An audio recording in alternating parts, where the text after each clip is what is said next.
ವೀಕ್ಷಕರೇ ನಮಸ್ಕಾರ ಎಲ್ಲರೂ ಹೇಗಿದ್ದೀರಾ ಚೆನ್ನಾಗಿದ್ದೀರಾ ಅಂತ ಅನ್ಕೋತೀನಿ. Welcome back to my YouTube channel ಅಂತ ಹೇಳ್ತಾ ಈ ಒಂದು ವಿಡಿಯೋಗೆ ಸ್ವಾಗತ ಸುಸ್ವಾಗತ.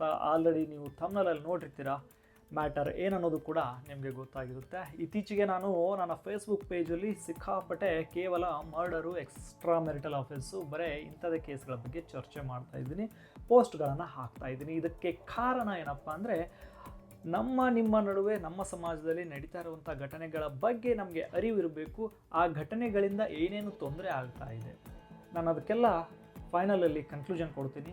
ಸೊ ಆ ಥರದ ಘಟನೆಗಳು ಮತ್ತೊಮ್ಮೆ ರಿಪೀಟ್ ಆಗಬಾರ್ದು ಅನ್ನೋ ಉದ್ದೇಶಕ್ಕೋಸ್ಕರ ನಾನು ಫೇಸ್ಬುಕ್ಕಲ್ಲಿ ಆ ಥರದ ಪೋಸ್ಟ್ಗಳನ್ನು ಹಾಕ್ತಾ ಇದ್ದೀನಿ.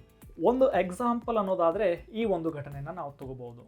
ಚಿಕ್ಕಬಳ್ಳಾಪುರದಲ್ಲಿ ನಡೆದಿರುವಂತಹ ಈ ಒಂದು ಘಟನೆ. ಏನು ಘಟನೆ ಇದು? ಒಂದು ಸುಂದರವಾದ ಕುಟುಂಬ, ಎಲ್ಲವೂ ಚೆನ್ನಾಗಿ ನಡೀತಾ ಇತ್ತು. ಗಂಡ, ಹೆಂಡತಿ, ಅತ್ತೆ, ಎಲ್ಲ ನಾದಿನಿ ಎಲ್ಲರೂ ಚೆನ್ನಾಗಿದ್ದರು. ಆದರೆ ನಾದಿನಿ ಒಂದು ಸಣ್ಣ ತಪ್ಪನ್ನು ಮಾಡ್ತಾಳೆ. ಆ ನಾದಿನಿ ಮಾಡಿರುವಂಥ ಒಂದು ಸಣ್ಣ ತಪ್ಪಿನಿಂದ ಇಡೀ ಕುಟುಂಬವೇ ಸರ್ವನಾಶ ಆಗಿ ಹೋಗುತ್ತೆ. ಅತ್ತಿಗೆ ಹೆಸರು ಪುಷ್ಪಲತಾ, ನಾದಿನಿ ಹೆಸರು ಭವ್ಯ ಅನ್ನೋದು. ಈ ಭವ್ಯಗೆ ಆಲ್ರೆಡಿ ಮದುವೆನೂ ಆಗಿರುತ್ತೆ. ಆದರೆ ಮದುವೆಗಿಂತ ಮುಂಚೆ ಒಬ್ಬ ಬಾಯ್ ಫ್ರೆಂಡ್ ಇರ್ತಾನೆ. ಅವನ ಜೊತೆ ಎಲ್ಲ ರೀತಿಯಾದಂತಹ ಸಮಯವನ್ನು ಅವಳು ಕಳೆದಿರ್ತಾಳೆ. ಸೊ ಆ ಬಾಯ್ ಫ್ರೆಂಡು ಅವಳ ವಿಡಿಯೋಗಳನ್ನು, ಫೋಟೋಗಳನ್ನು, ಮೆಸೇಜ್ಗಳನ್ನು ಎಲ್ಲವನ್ನು ಇಟ್ಕೊಂಡು ಬ್ಲ್ಯಾಕ್ ಮೇಲ್ ಮಾಡ್ತಾ ಇರ್ತಾನೆ. ಸೊ ಆ ಒಬ್ಬ ಬಾಯ್ ಫ್ರೆಂಡು ಅವ್ನು ಮಾಡ್ತಾ ಇರುವಂಥ ಬ್ಲ್ಯಾಕ್ ಮೇಲ್ಗಳಿಂದ ತಪ್ಪಿಸಿಕೊಳ್ಳುವಂತಹ ಉದ್ದೇಶದಿಂದ ತನ್ನ ಹತ್ತಿರದ ಸಂಬಂಧಿಯಾದಂತಹ ಲೋಹಿತನಿಗೆ ಕಾಂಟ್ಯಾಕ್ಟ್ ಮಾಡ್ತಾನೆ. ಲೋಹಿತ, ನನ್ನ ಜೀವನದಲ್ಲಿ ಈ ಥರ ಘಟನೆ ನಡೀತಾ ಇದೆ, ನನಗೆ ಸಲಹೆ ಬೇಕು, ಅದರಿಂದ ತಪ್ಪಿಸ್ಕೊಳ್ಳೋಕ್ಕೆ ದಾರಿ ಬೇಕು ಅಂತ. ಲೋಹಿತ, ಓಕೆ, ಅವನು ಯಾವ ಥರ ಬ್ಲ್ಯಾಕ್ ಮೇಲ್ ಮಾಡ್ತಾ ಇದ್ದೀನಿ, ಏನೆಲ್ಲ ಪ್ರೂಫ್ ಇದೆ ಅದನ್ನು ನನಗೆ ಕಳಿಸು ಅಂತ ಹೇಳ್ತಾನೆ. ಅದೇ ಮೆಸೇಜ್ಗಳನ್ನು, ಅದೇ ಸ್ಕ್ರೀನ್ಶಾಟ್ಗಳನ್ನು, ಅದೇ ನಗ್ನ ಫೋಟೋಗಳನ್ನು ಎಲ್ಲವನ್ನು ನಂಬಿಕೆ ಇಟ್ಟು ಲೋಹಿತನಿಗೆ ಕಳಿಸ್ತಾಳೆ. ಆ್ಯಕ್ಚುಲಿ ಅವಳಿಗೆ ನಿಜವಾದ ಸಮಸ್ಯೆ ಸ್ಟಾರ್ಟ್ ಆಗಿದ್ದು ಇದೇ ಲೋಹಿತನಿಂದ. ನಿಜವಾದ ಬ್ಲ್ಯಾಕ್ ಮೇಲ್ ಸ್ಟಾರ್ಟ್ ಆಗಿದ್ದು ಇದೇ ಲೋಹಿತನಿಂದ. ಅದನ್ನೆಲ್ಲ ತಗೊಂಡಂತಹ ಲೋಹಿತ ತನ್ನ ಒರಿಜಿನಲ್ ಫೇಸನ್ನು ತೋರಿಸೋಕೆ ಸ್ಟಾರ್ಟ್ ಮಾಡ್ತಾನೆ. ನಾನು ಕೇಳಿದಾಗೆಲ್ಲ ನೀನು ದುಡ್ಡು ಕೊಡಬೇಕು, ಇಲ್ಲ ಅಂದರೆ ಅವನೇನು ಮಾಡ್ತಾ ಇದ್ನೋ ಅದೇ ಕೆಲಸನ ನಾನು ಮಾಡ್ತೀನಿ ಅಂತ ಲೋಹಿತ ಉಲ್ಟಾ ಹೊಡೆದಿರ್ತಾನೆ. ಲೋಹಿತ ಕೇಳಿದಾಗೆಲ್ಲ ಲಕ್ಷಾಂತರ ರೂಪಾಯಿಗಳನ್ನು ಲೋಹಿತನ ಕೈಗೆ ಭವ್ಯ ಕೊಟ್ಟಿರ್ತಾಳೆ. ಆದರೆ ಲೋಹಿತನ ಹಣದ ದಾಹ ಕೊನೆ ಆಗಿರೋದಿಲ್ಲ. ಕೊನೆಗೆ ಭವ್ಯ ಕೈಯಲ್ಲಿರೋ ದುಡ್ಡೆಲ್ಲ ಖಾಲಿಯಾಗಿ ಇನ್ನು ಲೋಹಿತನಿಗೆ ಕೊಡೋದಕ್ಕೆ ದುಡ್ಡಿಲ್ಲ ಅಂತ ಅಂದಾಗ ಅತ್ತಿಗೆ ತನ್ನ ಬೆಡ್ರೂಮಲ್ಲಿ ಮಲಗಿರುವಾಗ ಅತ್ತಿಗೆ ಕೊರಳಲ್ಲಿರುವಂತಹ ಚಿನ್ನದ ಸರ ಅವಳ ಕಣ್ಣಿಗೆ ಬೀಳುತ್ತೆ.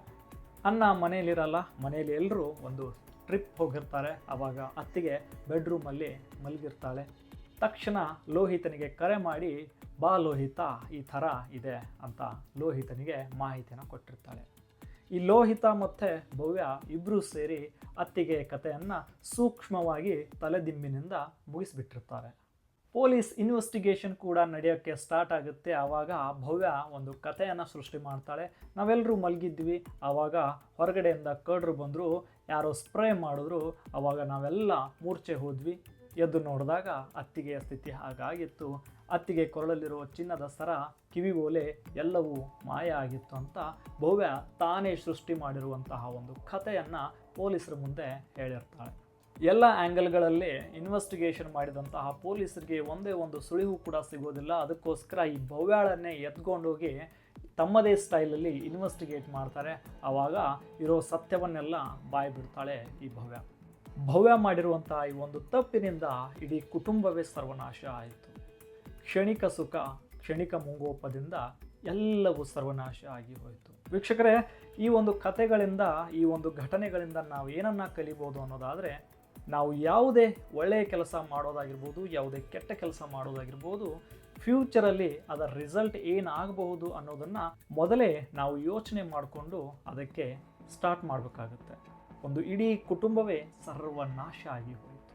ಈ ವಿಡಿಯೋ ಮಾಡೋದರ ಉದ್ದೇಶ ಅಷ್ಟೇ, ಸಮಾಜದಲ್ಲಿ ಇಂತಹ ಮತ್ತೊಂದು ಘಟನೆ ನಡೀದೇ ಇದ್ದರೆ ಒಳ್ಳೆಯದು. ನೀವುಗಳೆಲ್ಲ ಇಂತಹ ಘಟನೆಗಳಿಂದ ಎಚ್ಚೆತ್ತುಕೊಂಡು ಇಂತಹ ಘಟನೆಗಳಿಗೆ ಪ್ರೇರಣೆ ಆಗದೇ ಇರಲಿ ಅನ್ನೋದು ನಮ್ಮ ಉದ್ದೇಶ. ಸಿಗೋಣ ಮತ್ತೊಂದು ವಿಡಿಯೋದಲ್ಲಿ. ಅಲ್ಲಿವರೆಗೂ ಬಾಯ್.